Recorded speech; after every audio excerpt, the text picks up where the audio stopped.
మన తెలంగాణలో మొట్టమొదటి ఫ్యాక్టరీ అవుట్లెట్ మన ముకుంద జ్యువెలర్స్ లో లైట్ వెయిట్ ఆభరణాలు కలెక్షన్స్ ఎన్నెన్నో అన్ని జ్యువెలరీస్ పై VA కేవలం 2 to 12% మాత్రమే. విచ్చేయండి ముకుంద జ్యువెలర్స్.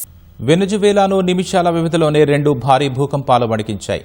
కరీబియన్ తీరంలో ఉన్న మోరాన్ ప్రాంతానికి పశ్చిమంగా మొదటి భూకంపం సంభవించింది. రిక్టర్ స్కేలుపై దీని తీవ్రత 7.1గా నమోదైంది. భూమికి 22 కిలోమీటర్ల లోతున భూకంప కేంద్రం ఉన్నట్లు గుర్తించారు. మొదటి భూకంపం వచ్చిన కొద్ది నిమిషాల వ్యవధిలోనే మోరాన్కు నైరుతి దిశలో 16 కిలోమీటర్ల దూరంలో మరో భారీ భూకంపం సంభవించింది. తొలి భూకంపం కంటే శక్తివంతమైనదిగా విరుచుకుపడింది.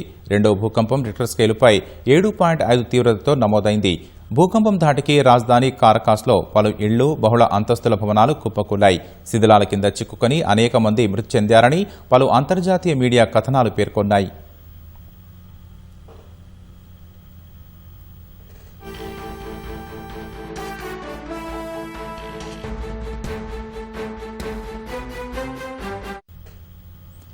వెనుజువేలా కాలమానం ప్రకారం సాయంత్రం 6 గంటల సమయంలో భూప్రకంపనలు సంభవించాయి. కరాకస్లో భవనాలు కుప్పకూలి దట్టమైన పొగ అలముకుంది. స్థానికులు ప్రాణాలు అరచేతిలో పెట్టుకుని వీధుల్లో పరుగులు తీస్తున్న దృశ్యాలు సామాజిక మాధ్యమాల్లో వైరల్ అవుతున్నాయి.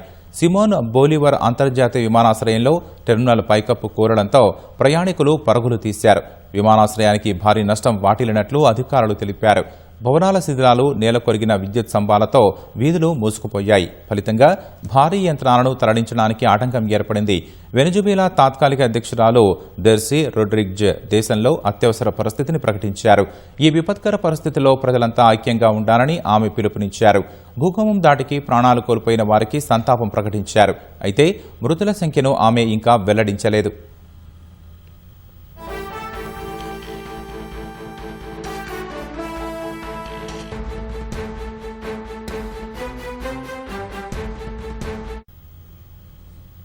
పలు రాష్ట్రాల్లో భూప్రకంపనలు సంభవించాయని వెనుజువేలా అంతర్గత వ్యవహారాల శాఖ మంత్రి తెలిపారు. కరాకస్లోని ఆల్ట్రామిరా ప్రాంతంలో అత్యధికంగా ఇళ్లు, భవనాలు కుప్పకూలాయని, పరిస్థితి ఆందోళనకరంగా ఉందని వెల్లడించారు. పలువురు గాయపడినట్లు ప్రాథమికంగా సమాచారం ఉందని వివరించారు. ప్రభావిత ప్రాంతాల్లో సహాయక చర్యలు కొనసాగుతున్నాయని చెప్పారు. మళ్లీ ప్రకంపనలు వచ్చే అవకాశం ఉందని, దెబ్బతిన్న భవనాల వద్దకు ఇప్పుడే వెళ్లవద్దని ప్రజలకు సూచించారు. ఈ శక్తివంతమైన భూకంపాల వల్ల మృతుల సంఖ్య 10,000కు పైగా ఉండే అవకాశం ఉందని యుఎస్ జియోలాజికల్ సర్వే అంచనా వేసింది. వరుస భూకంపాల నేపథ్యంలో ప్యూర్టో రికో, వర్జిన్ ద్వీపులకు అధికారులు సునామీ హెచ్చరికలు జారీ చేశారు. అనంతరం వాటిని ఉపసంహరించుకున్నారు.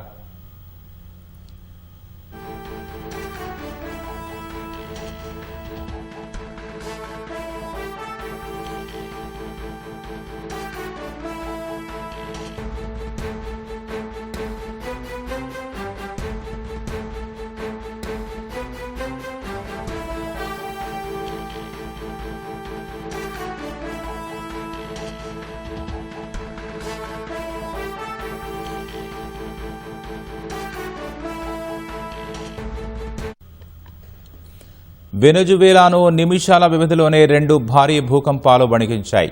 కరేబియన్ తీరంలో ఉన్న మోరాన్ ప్రాంతానికి పశ్చిమంగా మొదటి భూకంపం సంభవించింది.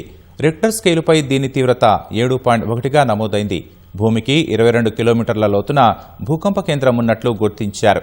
మొదటి భూకంపం వచ్చిన కొద్ది నిమిషాల వ్యవధిలోనే మోరాన్కు నైరుతి దిశలో 16 కిలోమీటర్ల దూరంలో మరో భారీ భూకంపం సంభవించింది.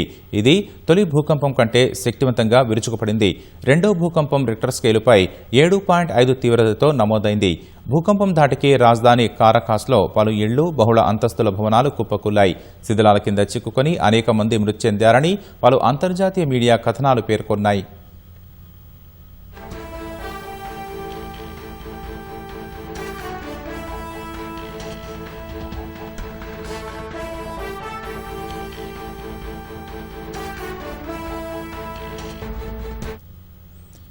వెనుజువేలా కాలమానం ప్రకారం సాయంత్రం 6 గంటల సమయంలో భూప్రకంపనలు సంభవించాయి. కరాకస్లో భవనాలు కుప్పకూలి దట్టమైన పొగ అలముకుంది. స్థానికులు ప్రాణాలు అరచేతిలో పెట్టుకుని వీధుల్లో పరుగులు తీస్తున్న దృశ్యాలు సామాజిక మాధ్యమాల్లో వైరల్ అవుతున్నాయి. సిమోన్ బోలివర్ అంతర్జాతీయ విమానాశ్రయంలో టెర్మినల్ పైకప్పు కూలడంతో ప్రయాణికులు పరుగులు తీశారు. విమానాశ్రయానికి భారీ నష్టం వాటిల్లినట్లు అధికారులు తెలిపారు. భవనాల శిథిలాలు, నేల కొరిగిన విద్యుత్ స్తంభాలతో వీధులు మూసుకుపోయాయి. ఫలితంగా భారీ యంత్రాలను తరలించడానికి ఆటంకం ఏర్పడింది.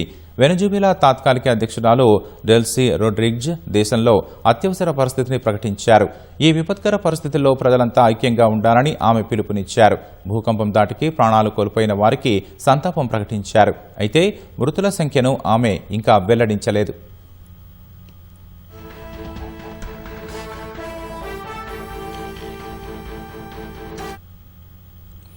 పలు రాష్ట్రాల్లో భూప్రకంపనలు సంభవించాయని వెనజువేలా అంతర్గత వ్యవహారాల శాఖ మంత్రి తెలిపారు. కరాకస్లోని అల్సామిరా ప్రాంతంలో అత్యధికంగా ఇళ్లు, భవనాలు కుప్పకూలాయని, పరిస్థితి ఆందోళనకరంగా ఉందని వెల్లడించారు. పలువురు గాయపడినట్లు ప్రాథమికంగా సమాచారం ఉందని వివరించారు. ప్రభావిత ప్రాంతాల్లో సహాయక చర్యలు కొనసాగుతున్నాయని చెప్పారు. మళ్లీ ప్రకంపనలు వచ్చే అవకాశం ఉందని, దెబ్బతిన్న భవనాలు వద్దకు ఇప్పుడే వెళ్లవద్దని ప్రజలకు సూచించారు. ఈ శక్తివంతమైన భూకంపాల వల్ల మృతుల సంఖ్య 10,000కు పైగా ఉండే అవకాశం ఉందని యుఎస్ జియోలాజికల్ సర్వే అంచనా వేసింది. వరుస భూకంపాల నేపథ్యంలో ప్యూర్టో రికో, వర్జిన్ దీవులకు అధికారులు సునామీ హెచ్చరికలు జారీ చేశారు. అనంతరం వాటిని ఉపసంహరించుకున్నారు.